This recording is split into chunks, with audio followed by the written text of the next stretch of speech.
छोड़ो से भी रहा, बड़ा बढ़िया उधर से भी रहा सुने की मिला राजा दिलीप की दुई रानी और भागीरथ की जन्म अमर सो सब देखे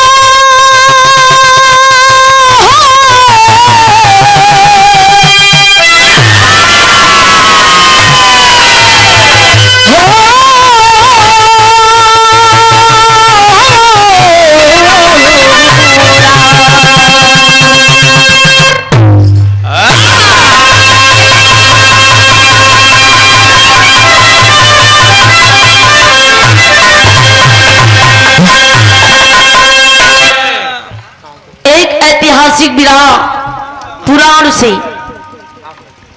मार सब 4 लाइन की भूमिका बा।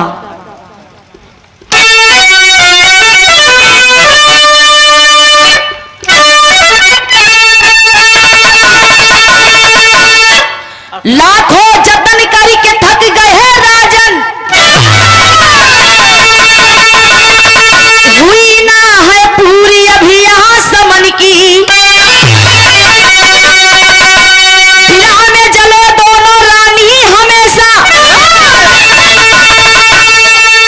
चिंता चिता सम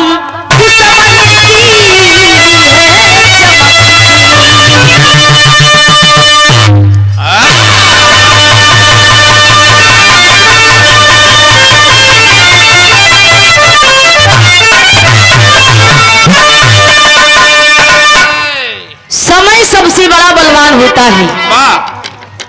समय अच्छे अच्छे का यूं तो जवाब देता है। समय ऐसा चीज है कि जानत लो कि यमराजो अगर अपन गदा लेके आज ही भैंसा पे सवार हुई के समय से लड़ना पड़ेगी। वाले इंसान लड़ ले थी क्या बात है यमराज से। अब एक बात बताइए, यमराज की बात आएगी। यमराज यमदेव का एक भक्त रहे, यमराज का तपस्या करे लगे, अब बढ़िया से यमराज का प्रकट कैल है। यमराज जी भैंसा पर सवार हुई कि गदा लेके कहन, अरे भक्त मैं तुम्हारी भक्ति से प्रसन्न हूँ, बोलो तुम क्या चाहते हो, मैं तुझे वरदान देना चाहता हूँ। तो यमदेव को भक्त बड़ा होशियार है, जब यमराज हमार भगवान आएंगे हैं तो हम इनका ऐसा वरदान मांगब नहू याद करिए जिंदगी भर। कौनो भक्त मिला रहा जिंदगी में, कहा बताओ तुम्हें क्या वर चाहिए।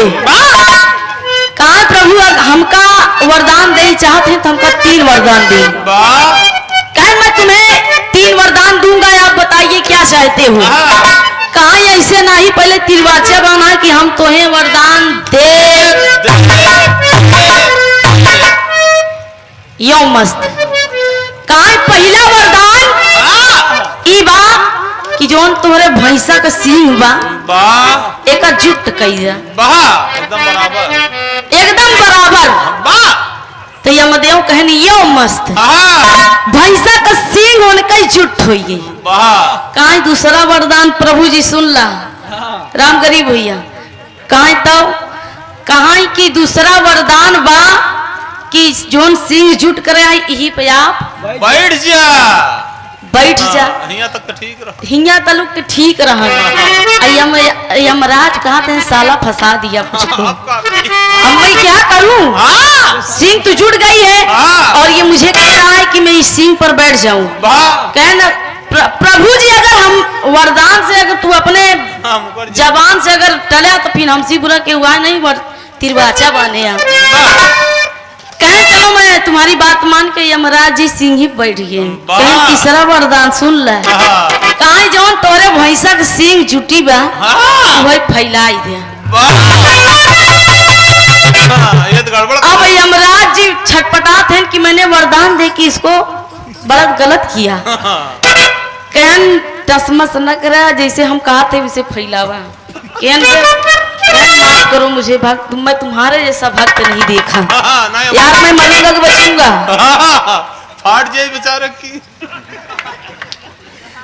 तो समय से बढ़कर कोई बलवान नहीं है, लेकिन कहना बमर सब गजल की टुकड़ा।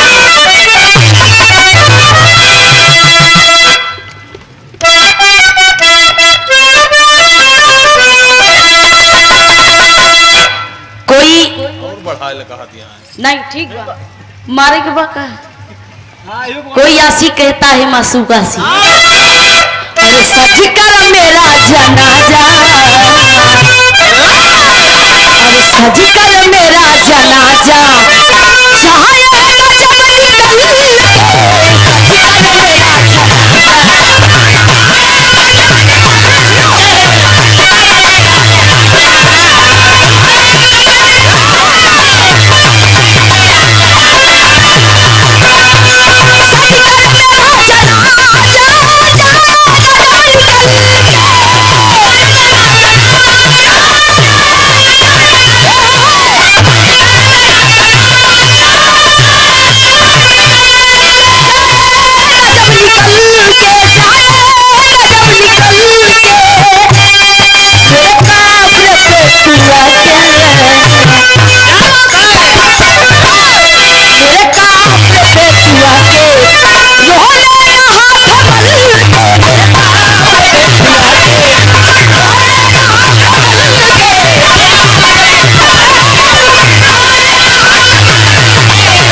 और ये फिर वही छाया हुआ नाम, आप बड़े भैया देव इलाहाबादी। हाँ हाँ ठीक ठीक ठीक, 101 रुपए दे की सम्मान किए, बहुत बहुत धन्यवाद। मैं भगवती आपको हमेशा तरक्की की मोड़ पर लेके जाए। मेरे काब्र पिछुआ पे तू आके रोने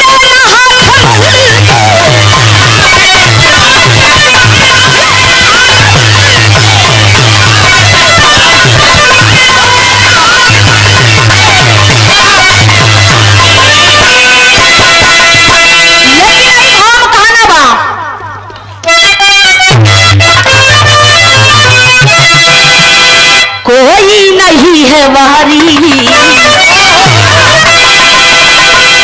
कोई नहीं है वारी, कुल में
राजा दीदर्थ बहुत बड़ा राजा थे, उनको भी कोई संतान नहीं था। इसे राजा दिलीप के दुई रानी और इसे राजा विदर्थ की दुई रानी, कोई औलाद नहीं था। लेकिन राजा दिलीप का पत्नी दोनों रानी आपस में सहवास की, तो एक ललन हुआ जिसका नाम है भगीरथी। तो राजा के अंदर एक ऐसा बीमारी था कि उनके द्वारा कोई औलाद पैदा ही नहीं हो रहा था, संतान की कोई उत्पत्ति नहीं। लेकिन एक दिन राजा विदर्थ कहा कि जैसे राजा दिलीप का पत्नी आपस में करे रही सहवास, वैसे तू मिला कर दौड़ के कहने लगी दोनों रानी, देखा प्रभु जी ऐसा काम हमसे ना हुई। उस जमाना दूसरा था और ये जमाना दूसर है। ये कहानी पे आप लोग गौर करा। राजा विदर्थ की दो रानी थी, कोई संतान नहीं, महालतारी राजा प्रजा सब थे। लेकिन कहा गया कि अगर कोई अंगना में एक ललन नहीं है, एक संतान नहीं है, तो वह महल लटारी धन दौलत सोना चांदी धिक्कार बा। बहुत सारा यज्ञ करवाए, बहुत सारा तंत्र मंत्रों से बहुत जगह जगह गए, लेकिन कोई उपचार नहीं बताए। एक ऋषि थे चंद्र कौशिक, उनके पास गए, अपनी विपता बताए। मार्शल गीत बा।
ऋषि से एक बात कही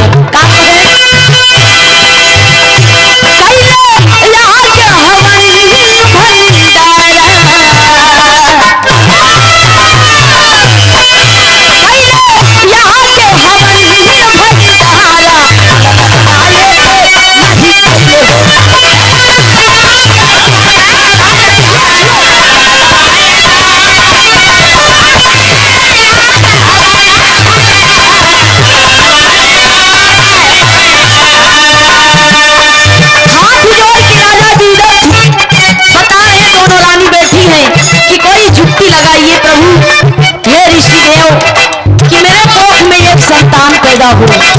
लेकिन कह रहे हैं राजा से काहे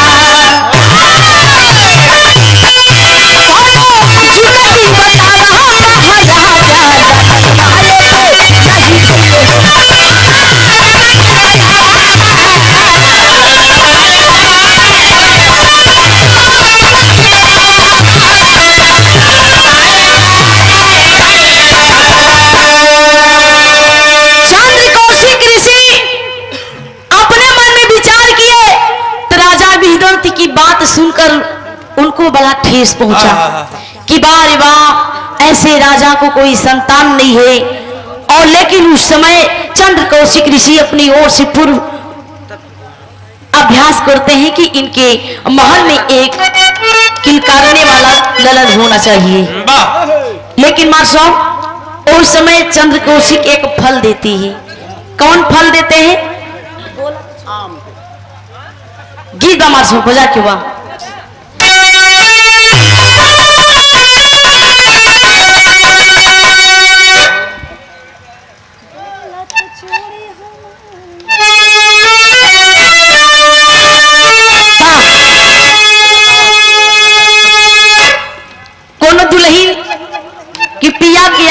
कहता हूँ आय हाय हाय हाय। कैसे बोलत चूड़ी हमर तन्हाई अकेला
कि ये सैया मेला में हेराई गिला लेकिन की बिरही की कोनो ख्याल नहीं किया।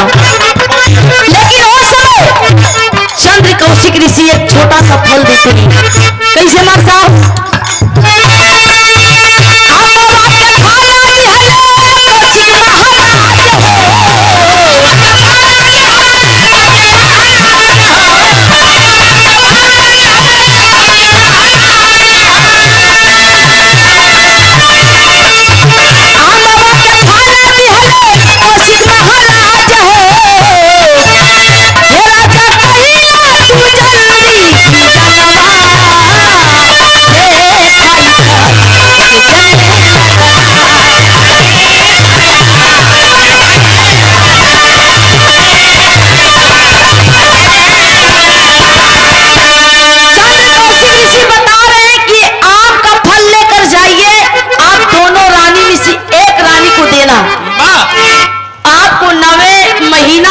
संतान प्राप्त होगा। राजा विदुर गए महल में, रानी बड़ी वाली रानी का आम का फल थमा दिए। तो रानी सोचा थी कि आम का फल का हुई। तो राजा कहने लगे चंद्र कौशिक ऋषि बताए हैं क्या खाला खाला खलाई हमारी राजा के तरफ भाग जागे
समझ में कुछ आ नहीं रहा है। बड़ी वाली रानी छोटी रानी के देख के बड़ा दया आ गया कि मान ला एक फल हम खाई ले, हमार छोटकी वाली बेचारी दीदी पड़ी रही। लेकिन ए भैया उस समय बड़ी वाली रानी चाकू लेकर आम आधा आधा काट कर एक छोटी वाली को दे दी और आधा अपना खा ली। राजा का पता नहीं बा कि एक फल में दुई फाकी हुई गवा।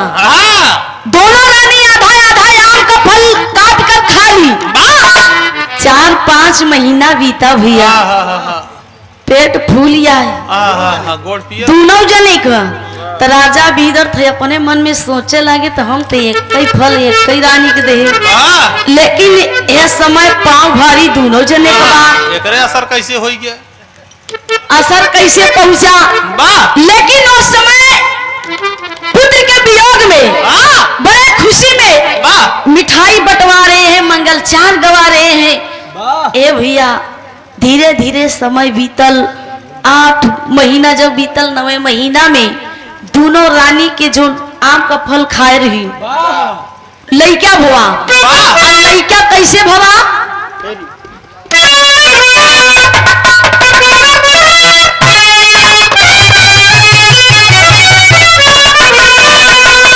ललनवा आधा आधा जन्मे,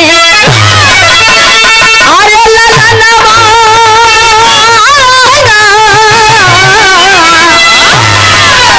हो ललनवा आधा आधा जन्मे, एक बार बहिना रहले एक बाबा यथवा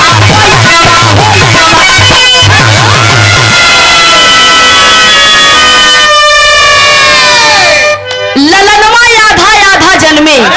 मतलब जब आम का फल आधा आधा काट के खाई ली तो आधा आधा ललन जब जमा भैया जो दाई होती एक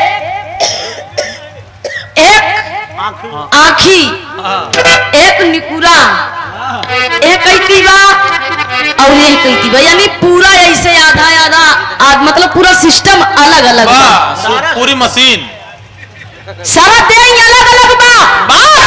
दाई देख के परेशान हो गई। किया भैया रानी से कहा ये रानी तुम्हारे तो आधा आधा जन्मा। रानी देख के बड़ी खामोश हो गई कि बाप रे बाप अगर राजा सुनेंगे तो वियोग में मर जाएंगी। बड़े बहुत परिश्रम करने के बाद वो भी पुत्र हुआ है तो आधा आधा जन्मा। रानी उदाई के यानी नवनिया के एक चीज बताइन कि देखा राजा का पता ना चला पावे। हम तो का बतावत ही आधा आधा जोन ललना जन्मा है इनके ले जा जंगल में बहाई हवा केहू का कानों में खबर नहीं पहुंचना चाहिए। काहे नवनिया सोचत क्या है कि हमका कुछ मोहर असर भी मिले तब तो हम ही काम करिए इतना बड़ा काम। तब रानी लोग हार पहने रहा, बड़ा बड़ा कड़ा पहने रहा, तो नवनिया को उतार के अपन अपन कंगन उतार के दई दिन के ले। लेकिन ये काम तो करे इतना पायल बढ़िया से गठियाई के एकदम और दोनों को लेके एकदम गठरी बनाए के जंगल के बीचों बीच में फेंक दे। जंगल के बीचों बीच में फेंक दे तो आधा आधा एक आँखी है कि एक आँखी है कि उन्हें खूब रोवत है। इतना रोवत है कैसन मार सब उरानी देख के एगो लइका दिखा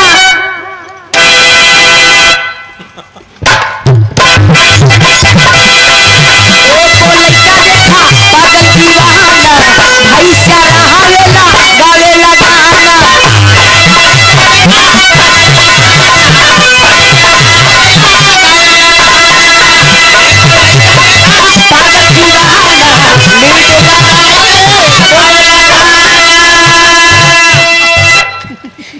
एक आथे ये गीत दादा राम कैलाश स्वर्गीय दादा राम कैलाश बड़ा बढ़िया था। हम एक कैसेट में सुने ही दादा स्वर्गीय दादा राम कैलाश हमारे इलाहाबाद में 3 चीज मशहूर बा गवैया बतावत थी। स्वर्गीय दादा राम कैलाश का लटका, स्वर्गीय जनाब हैदर अली गुरु जी का झटका और लाल जी लहरी का फटका। त्रिभुवन नाथ के पटका। अच्छा इनके चलवा खोज करे बा रोहित सुहाना। एक बात बताई त्रिभुवन जी रोहित सुहाना बिरहा गावत थी, बड़ा बढ़िया गावत थी, लेकिन कहा थी कि सोना जी आपका भाई अटन का मतलब बहुत जने कहा थी। हाँ कहिए सोना जी आपका भाई है। हम कहा बिल्कुल एकदम हमार घर उनके घर सटा बा। कहा बाबू उनके बाबू उनके बाबू कहा बाबू बा तोर मेहरारू स्वर्गीय दादा राम बिल्कुल आप उस दिन कार्यक्रम करने गए गए थे जिस समय तूफानी भैया के यहाँ कार्यक्रम हुआ। कौशाम्बी रहना। बहुत अच्छा कार्यक्रम हुआ था बाप, लेकिन उस समय स्वर्गीय दादा राम कैलाश रेशमी कुर्ता का टोप पकड़े। जान ले बेकार है। दादा राम कैलाश का हाथ रहन हो। जान ले बेकार। कहे पेरा था, वाह पेरा था जैसे भैंस खूंटा में चारा भी पेरा। वाह वैसे दुल्हन पिया के आदमी पेरा था। सुनने वाले बड़का भैया वाह आप सब महान हुआ। वाह जमीन पे बैठे वाले जमींदार हुआ, हाय हाय हाय चौकी पे बैठे वाले चौकीदार। वाह ये गद्दा बैठा वाले गद्दार हैं। तो गद्दा पे नहीं है। गद्दा खोली भाई। हे बड़का भैया आप सब महान हुआ। वाह पता नहीं नहान हांग ना है। नहा दादा स्वर्गीय दादा राम कैलाश से गीत गावे। कैसे गावे?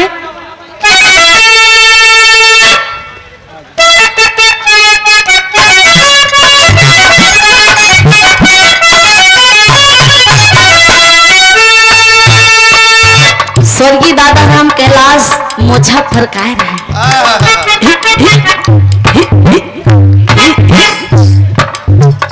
बड़े बोला था लड़किया को पहले कौआ बोलत रहना तो टेलीफोन हो गया बा।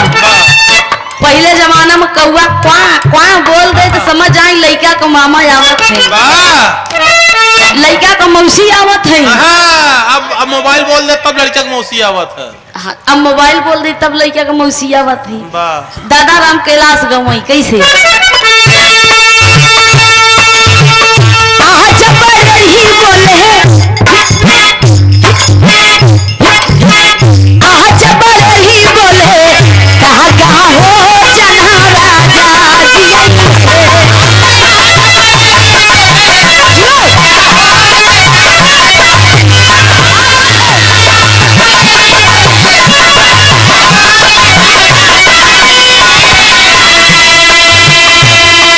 सजवई की मोर मन सजवई की मोर मन लागा हो जना राजा जी।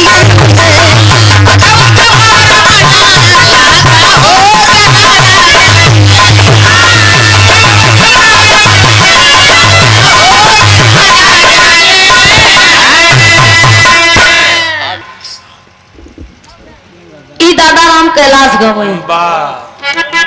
अब हमारे इलाहाबाद का खाटी गीत बा।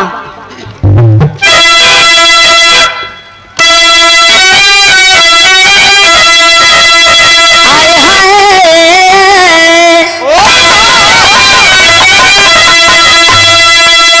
अरे झकोरा मारई झूलनी। ये गीत के हम गंगा चैनल पे गाए रहे। गंगा चैनल पे बहुत गीत गा रहे, लेकिन ये हमारा फेवरेट गीत बा। अरे झकोरा मारई झूलनी, अरे झकोरा मारई झूलनी, साड़ी लहराई हो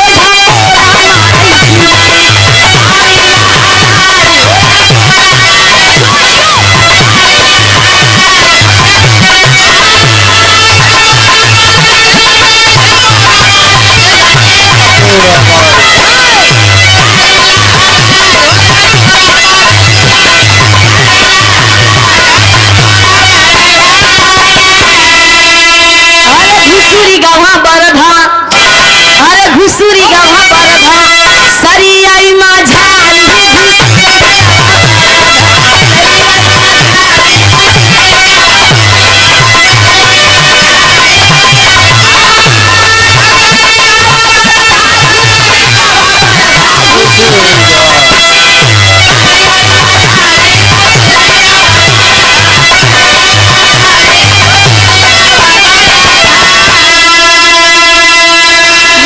गोली पतिया पिया परदेश हो लिखला गोली पतिया।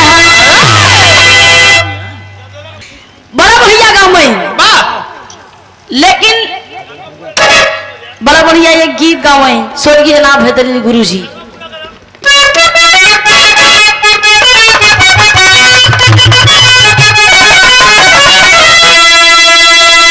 गईले ससुरारी और ससुरारी ससुर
बछलस हम ललकी रुमाल दी थी। वाह जौनेट गाड़ी रुक जाता है।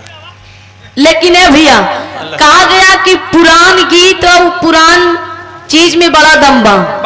जैसे पुरान गवैया गा के चले गए, जैसे दादा राम कैलाश और दादा राम मधार, दया राम, दादा पंडारी। एक कई की चला गए कि एक समय ऐसे आ जाई वाह जितना गेहूं में घुन नहीं उतना बिरहा में घुन हो जाई। हाँ बोलन पुरान चीज में वाह जैसे पुरान चाउर, वाह पुरान दाल, पुरान गुड़, वाह पुरान दारू। वाह और पुरान दारू। पुरान मेहरारू का मतलब पहले जमाना का बात करत हैं कि उनके जमाना पहले जमाना में मकरा का रोटी, बजरी का भात, चना चना महुआ भे भे खात रही। वाह तब 20 लड़कियां पैदा करते रहे हैं। लड़कियां छोटका मामा पहले जमाना में माई लोगन कमीज पहने, वाह अब अगली बगली जेबा सिया हुई। हाँ अब वही कमीजी में 4-6 ब्लाउज हो गई। ठंडी होई मजाक नहीं, सही कहा थी। कम से कम पहले जमाना में माई हरा चूनी में सेनूर दे, वाह आपके जमाना में आपके जमाना में टीक ली। हाँ जहिया जल्दी जाए दूसर करी, ज्यादा बड़ा रहे ज्यादा जी हैं। इनके बाबूजी खोज करें लाल चिलहरी एक गीत गावे, लेकिन माई हरे गीत बा लेकिन उनके मुन्ना ज्यादा अच्छा लागत रहे।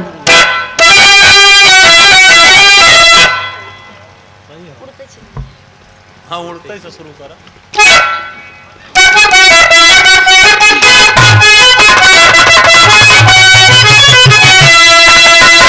अरे उड़तई चिरैया, उड़तई चिरैया काहे मारत दही मनऊ,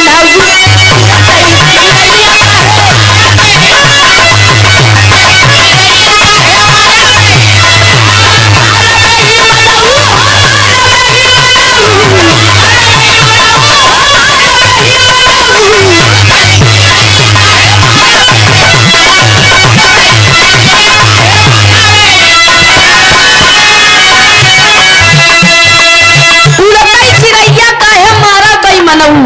और गावई तारा पे मारा, तारा पे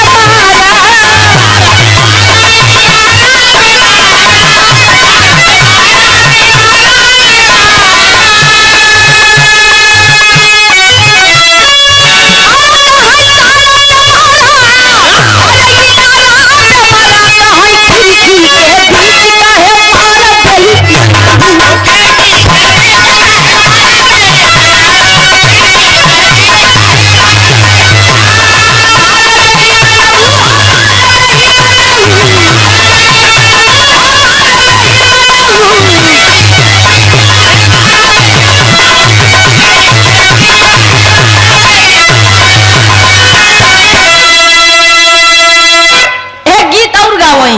अरे अवई गदेला बाटाना, अरे कसम से गदेला बाटाना, अरे एकदम से आप लोग इनका ना समझिए। हम लाल जी लहरी गुरुजी गाना गावत हैं। अरे कसम से गदेला बाड़ाना, अरे एकदम से गदेला बाड़ाना, तो सही ना पैदा होली रे लाया वही गदेला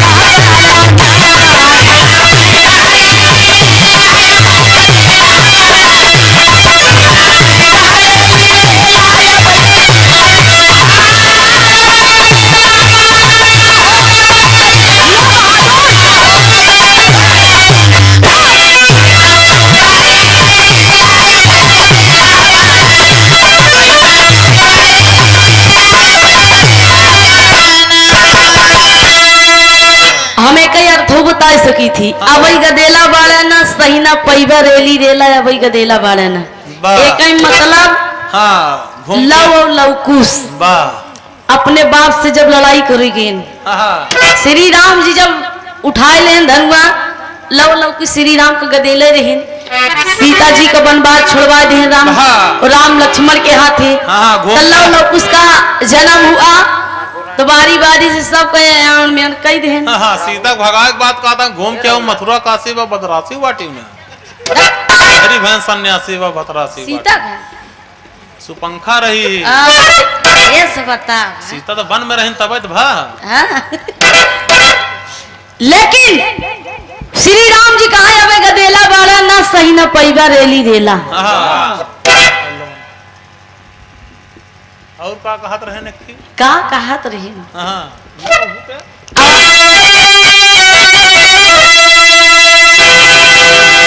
अरे या बैला बंदा बाड़ाना, अरे कसम से लवंडा बाड़ाना, जा कब हो जाई बातू ठंडा या बैला बंदा बाड़ाना, जा कब हो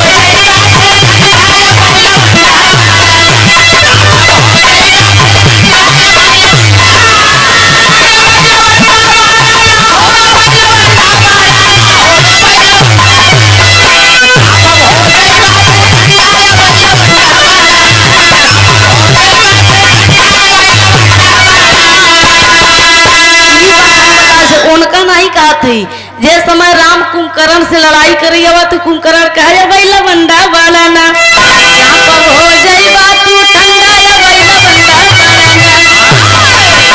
तब राम याव न देखे तब मरन तीर गर्दन कटिए। लड़के के चक्कर में जान गवाए थे। का करबे? लेकिन विराह में आप लोग गौर करें 10 मिनट और समय ले। एक लड़का देखा पागल दीवाना,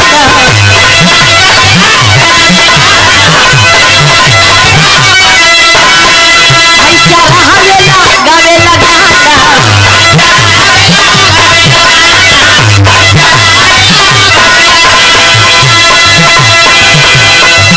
लड़की रही ई जेठवारा बाजार से जात रही और 3-4 लड़का ऐसे पुल रहन हुई नहरिया पे बैठा रहे भैंस चरावत और बीचों बीच रास्ता में भैंस गोबर करे रही।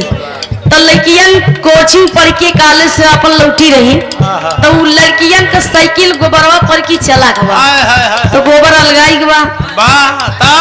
तब लड़कवन कहा था happy birthday to you, please एक पीस उठा लीजिए। तो लड़कियन कहा था प्लीज एक पीस उठा लीजिए। लड़का कहे तू लड़किया अपने भौजाई से कहे।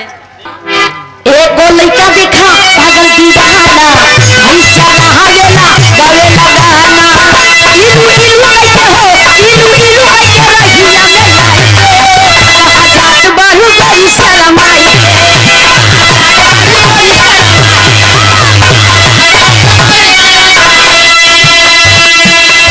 लेकिन भैया वो समय जब दोनों रानी आधा लड़का देखा थी उस समय होत का ऐसा ना लड़का देखा ए भगवाना,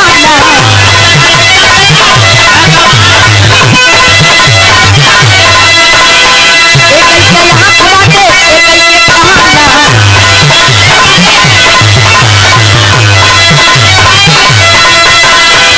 ऐसा ना लड़का देखा ए भगवाना, एक लड़के यहाँ खवाते एक लड़के कहाना, आधी अलग से अलग नया नकारवा, दुला रानी के कटे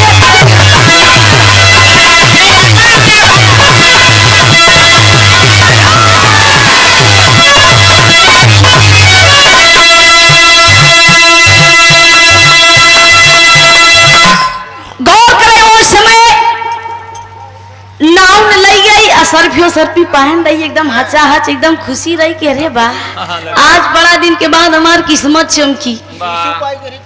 नहीं कभी जी आधा आधा ललन लड़का लड़की गए बीचों बीच जंगल में छोड़ दी। तो एक जरा नाम की राक्षसीन थी, जरा नाम की राक्षसीन अयर राजा बीरा तो सोहर गवावत थे, बड़ा बढ़िया सोहर भला जे कई पिराई उहई जानई दूसरा कौनो का जाना है बतावा ताहे माई पैदा कर दिन पूरी जिंदगी हम खियाई। बिल्कुल एकदम मां सब कैसे अरे झूलता बाड़े पलन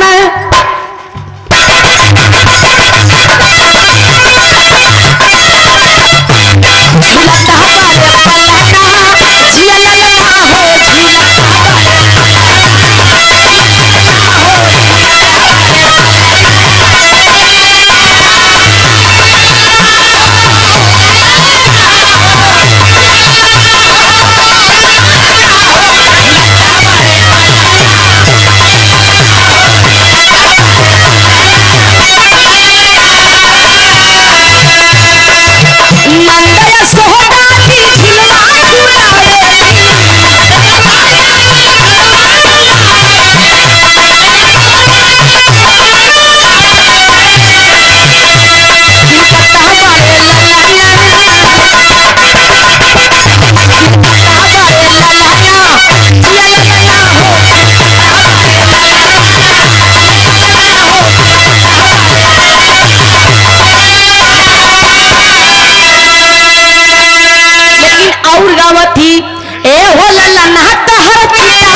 गावत थी, लेकिन एक गीत ऊ वाला गावत थी। हाँ मड़ुआ डिग भड़ुआ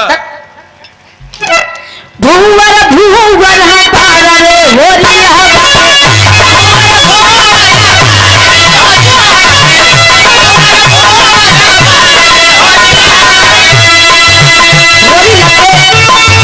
होरी लगे मम्मी पहलो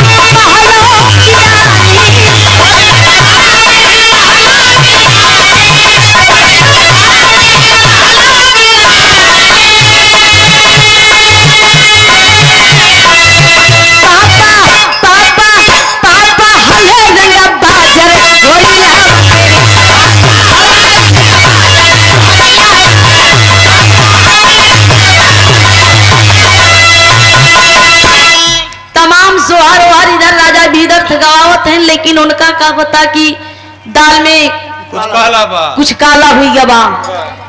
जरा नाम की राक्षसीन इतना भूखी रही कि उस समय कितना भी बड़ा जानवर पावत तब वो खाई डबल। एक ललन इधर, एक लड़का इधर लेता बाबा, एक लड़का इधर, बीचों बीच जंगल में मर चिल्लाते हैं। जरा नाम की राक्षसीन एक खौरे पे निगाह पड़ी, एक बार रोवत रहा, कहे हो बड़ा बढ़िया शिकार फंस गया। जब इधर वाला लड़का रोए, कहे अरे तो और अच्छा। जरा नाम की राक्षसीन उस लड़का को देख के पगला गई, एकदम टेंशन में हो गई। आधा एका खाई, एका खाई कि एका खाई, खाई दूना मिलाई के खाई।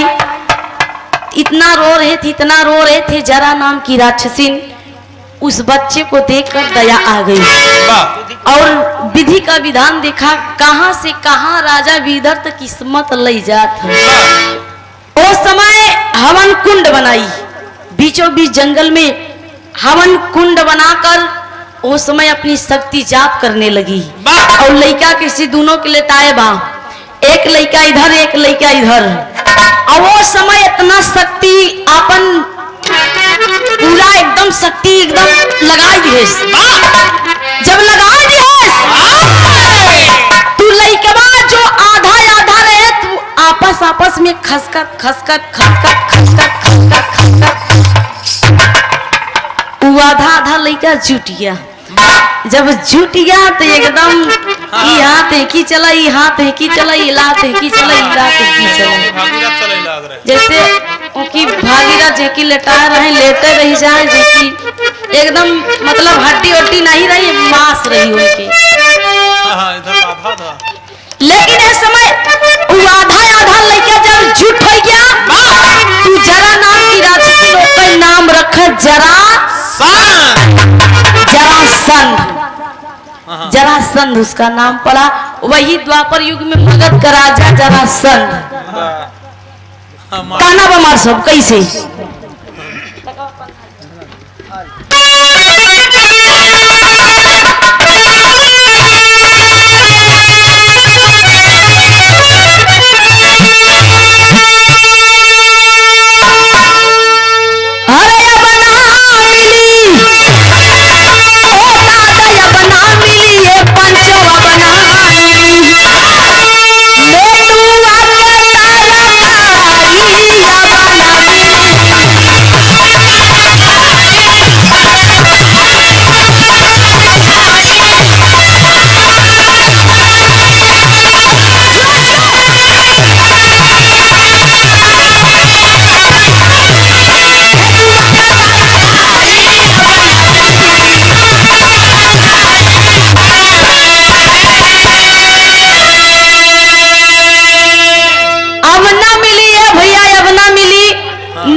की सलाह देसी घी का छोहारी अब ना मिली, मोट कुहीरा गरारी अब ना मिली, तिवरता मेहरारू अब ना मिली, सब मिली, सब मिली।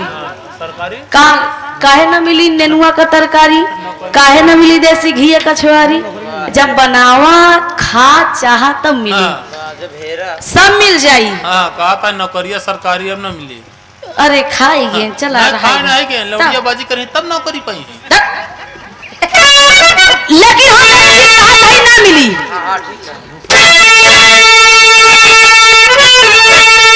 हरे बना मिली जरूर बजई ही। अरे अपना मिली ए भैया अपना मिली ए पंचो अपना मिली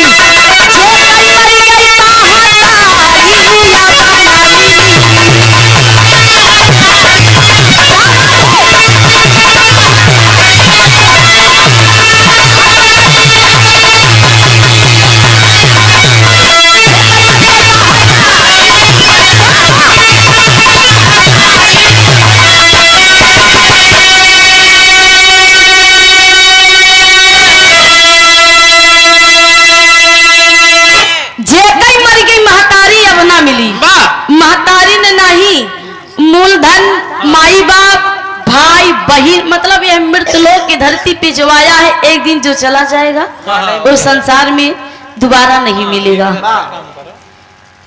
लेकिन मार साहब कहना बा दान लुटा रही है कैसे।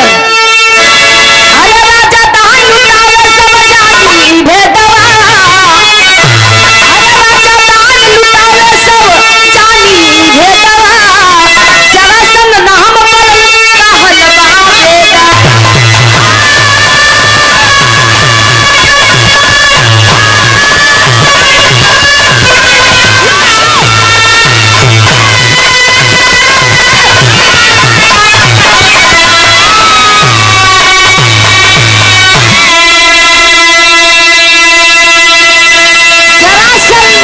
नाम जाने लगा विधवा। ए भैया वो समय राजा विदुर से पता नहीं चला कि हमारे महल में आधा आधा पुत्र जन्मा। लेकिन उस समय जब राजा जी को पता चलता है तो सदमा लग जाता है। उस समय महालटारी ताक कर साधु का भेष बनाकर तीरथ के लिए चल दिए। लेकिन मार सब कहना बा गुरु घराने का परिचय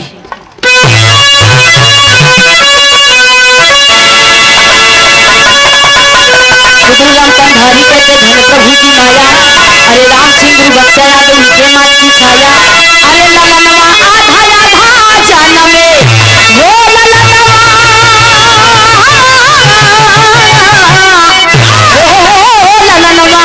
आधा आधा जान में कहे सोना सुहानी माही मैया